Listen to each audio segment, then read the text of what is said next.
অনিকের চাচা গোপন তথ্য ফাঁস করে দিল বৃষ্টির কাছে, তাও আবার অনিক এবং মেঘলার সন্তানকে ঘিরে। বৃষ্টি যখন অনিককে হারিয়ে রীতিমতো কান্নাকাটি করে অস্থিরতা বাড়িয়ে ফেলেছে, ঠিক তখনই যেন বৃষ্টির বাবা এসে সান্ত্বনা দিচ্ছিল বৃষ্টিকে। কিন্তু বৃষ্টি যেন কোনো সান্ত্বনাই মেনে নিতে পারছে না, তার শুধু একটাই কথা, তার অনিককে লাগবে। ঠিক তখনই যেন অনিকের চাচা এসে দাঁড়ালেন বৃষ্টির পাশে এবং বৃষ্টিকে চুপি চুপি তিনি জানিয়ে দিলেন যে অনিকের সন্তান এখনও জীবিত আছে এবং তাকে কোথায় রেখেছে এবং কিভাবে রেখেছে সম্পূর্ণ তথ্য তিনি জানাবেন বৃষ্টিকে।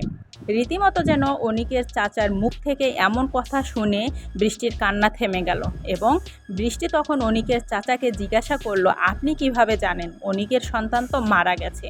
তখন যেন অনিকের চাচা ধাপে ধাপে সমস্ত সত্য ঘটনাগুলো খুলে বললেন বৃষ্টিকে এবং তিনি এও বললেন, এই সন্তানটাকে চুরি করার পেছনে মূল উদ্দেশ্যই ছিল বৃষ্টি তুমি নিজে।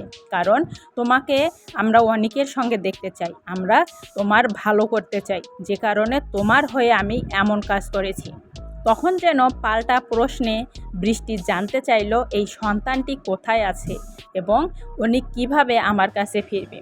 তখন যেন অনিকের চাচা বৃষ্টিকে জানায়, এই সন্তানটি যদি মেঘলার কোলে থাকতো তাহলে অনিক কিছুতেই তোমার কাছে ফিরে আসতো না।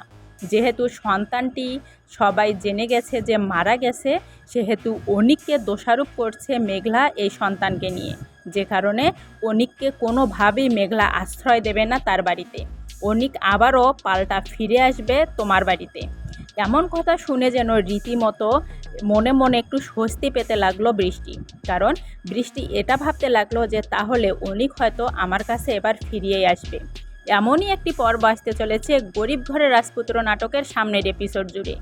যদিও পরিচালক সামনের 38 নং এপিসোড এই পর্বটি দিবে কি না জানি না, কারণ পরিচালকেরা লম্বা সময় ধরে ভিডিও বানায়, নাটক পরিচালনা করে, সেহেতু আমরা আমাদের আপডেটগুলো আপনাদেরকে জানিয়ে দিলাম। তো বন্ধুরা, আপনাদের জন্য আরেকটি নতুন ভিডিও আনবো, যেখানে আপনারা A to Z সম্পূর্ণ জানতে পারবেন অনিকের চাচা এই সন্তানটিকে অর্থাৎ মেঘলার সন্তানকে চুরি করে কোথায় লুকিয়ে রেখেছে, কার কাছে রেখেছে অনিকের চাচা মেঘলার এই সন্তানটিকে। সেই নতুন ভিডিওটি দেখতে অবশ্যই চ্যানেলটি সাবস্ক্রাইব করে বেল আইকনটি বাজিয়ে রাখুন, কারণ পরবর্তীতে নতুন ভিডিও আপলোড করতে করতে যেন সবার আগে নোটিফিকেশন আপনার কাছে চলে যায় এবং আপনি আমাদের ভিডিওগুলো দেখে নিতে পারেন। তো কথা বাড়াবো না, মূল্যবান সময়ও নষ্ট করব না আপনাদের।